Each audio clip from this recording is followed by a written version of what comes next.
Hello friends, welcome back to our YouTube channel Medical Science Education. Today's topic is components of blood. What is the meaning of blood? Blood is a liquid connective tissue. Blood एक liquid connective tissue होता है जो body को head से लेकर to तक connect करने का काम करता है. pH वैल्यू होती है 7.35 टू 7.45. स्लाइटली अल्कलाइन होता है. होल बॉडी के अंदर ब्लड 8% पाया जाता है और अदर टिश्यू 92% पाए जाते हैं. Blood constitute 7 to 8% of total body weight, यानी कि जितना एक एडल्ट का वेट होता है उसके अकॉर्डिंग उसके अंदर ब्लड 8% पाया जाता है बॉडी वेट के अकॉर्डिंग. ब्लड टू पार्ट्स में डिवाइड है. प्लाज्मा 55% पाया जाता है, सेल्स 45%. प्लाज्मा एक स्ट्रॉ कलर लिक्विड होता है और वाटरी लिक्विड मैट्रिक्स को हम क्या बोलते हैं? Plasma. The watery portion of the blood after coagulation called serum, यानी कि कोगुलेशन होने के बाद जो वाटरी पोर्शन बच जाता है उसे हम सीरम बोलते हैं. प्लाज्मा फर्दर 3 पार्ट्स में डिवाइड है. फर्स्ट है प्रोटीन जो 7% पाया जाता है, अदर सोल्यूट है 1.5% एंड वाटर है 91.5%. प्रोटीन 7%. इसके फर्दर डिवीजन है. First albumin 54%, globulin 38%, fibrinogen 7% and other protein 1%. और अदर सोल्यूट यानी कि जो 1.5% है उसके अंदर क्या क्या इंक्लूड किया गया है? Gases, oxygen, carbon dioxide, nitrogen. Second है न्यूट्रिएंट्स के अंदर आ जाएगा glucose, amino acids. Next waste products के अंदर इंक्लूड किए जाते हैं urea, uric acid, ammonia. Next है इलेक्ट्रोलाइट्स के अंदर sodium, potassium, chlorine, chloride, bicarbonate and calcium. तो प्लाज्मा के 3 पार्ट्स हैं, protein, other solute and water. सबसे ज्यादा प्लाज्मा के अंदर वाटर होता है 91.5%, सेल्स 45%, आरबीसीज यानी कि रेड ब्लड सेल्स को एरिथ्रोसाइट्स भी बोलते हैं, 4.8 से 5.8 मिलियन. सेकेंड है डब्ल्यूबीसी 4000 से 11,000 सेल्स पर माइक्रो लीटर पाया जाता है. नेक्स्ट है platelets 1.5 lakh to 4.5 lakh. WBCs यानी कि leukocytes. WBC is a nucleated cell. WBC एक न्यूक्लिएटेड सेल होती है और इसका लाइफ स्पैन कितना होता है? 13 to 20 डेज लाइफ स्पैन रहता है. WBC act as a defence against infection.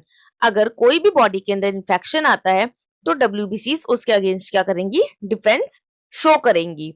WBCs के 2 मेजर ग्रुप्स होते हैं, ग्रैन्युलर ल्यूकोसाइट्स एंड सेकंड होता है अग्रैन्युलर ल्यूकोसाइट्स.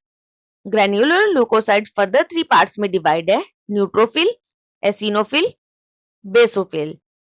न्यूट्रोफिल प्रोवाइड करता है first line of defence of body. Second है एसिनोफिल्स क्या होता है? एलर्जिक रिएक्शन शो करेगा, यानी कि किसी भी चीज से अगर बॉडी के अंदर एलर्जी हो रही है तो उसका रिएक्शन शो करेगा. बेसोफिल क्या करेगा? ये हीलिंग प्रोसेस में हेल्प करता है.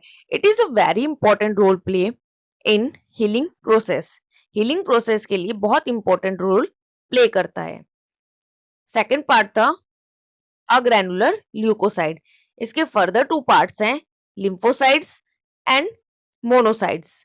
लिम्फोसाइट्स का मतलब होता है इम्यून प्रोटेक्शन, यानी कि ये रिस्पॉन्सिबल रहेगा हमारे बॉडी के अंदर इम्यून को प्रोटेक्ट करने के.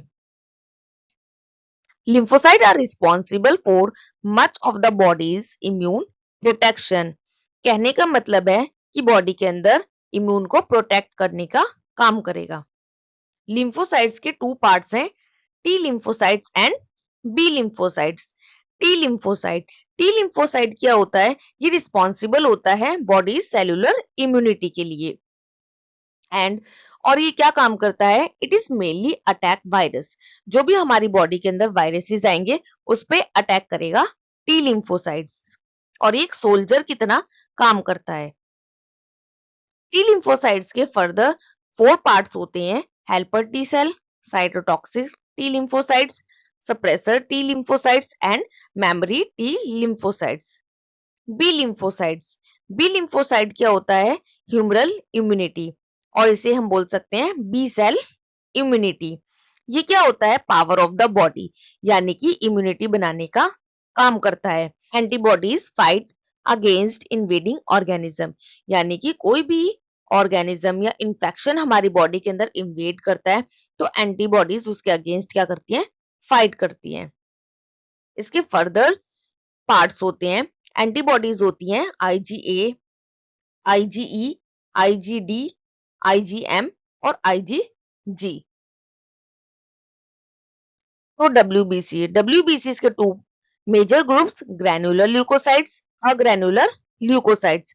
Granular leukocytes neutrophil, eosinophil, basophil. Agranular leukocytes lymphocytes, monocytes. Lymphocytes के further 2 parts: T lymphocytes and B lymphocytes. जैसे कि इस इमेज से हम समझते हैं, यह है होल ब्लड। एक एडल्ट का ब्लड लिया गया है टेस्ट ट्यूब के अंदर। टेस्ट ट्यूब के अंदर ये ब्लड है। ब्लड के 2 पार्ट्स करे गए हैं, असेल्युलर और सेकंड है सेल्युलर। जो असेल्युलर है वो 55% है और सेल्युलर 45%। असेल्युलर के फर्दर डिवीजन होते हैं protein, others and water. Protein 8%, other 1%, water 91%। और सेल्यूलर, सेल्यूलर को इरिथ्रोसाइट्स भी बोलते हैं। सेल्यूलर के अंदर आता है RBC, erythrocyte 91.1%, leukocytes and platelet आते हैं 0.9%। यानी कि जो ब्लड लिया है, ब्लड लेने के बाद जो कोगुलेशन होने के बाद ये ऊपर क्या रह जाता है? प्लाज्मा, जो क्या दिखाई दे रहा है आपको? पेल स्ट्रो कलर का। ये पेल स्ट्रो कलर का क्या है? प्लाज्मा। प्लाज्मा के बाद आ जाता है जो कोगुलेशन वाला पोर्शन बच गया है, ये है आरबीसीज। एंड जस्ट इसके अबव में होता है ये, यहाँ पर होता है प्लेटलेट एंड ल्यूकोसाइट्स जो 0.9% होते हैं। ओके फ्रेंड्स, आपको ये मेरी वीडियो कैसी लगी? Please like and subscribe my channel. Bye bye.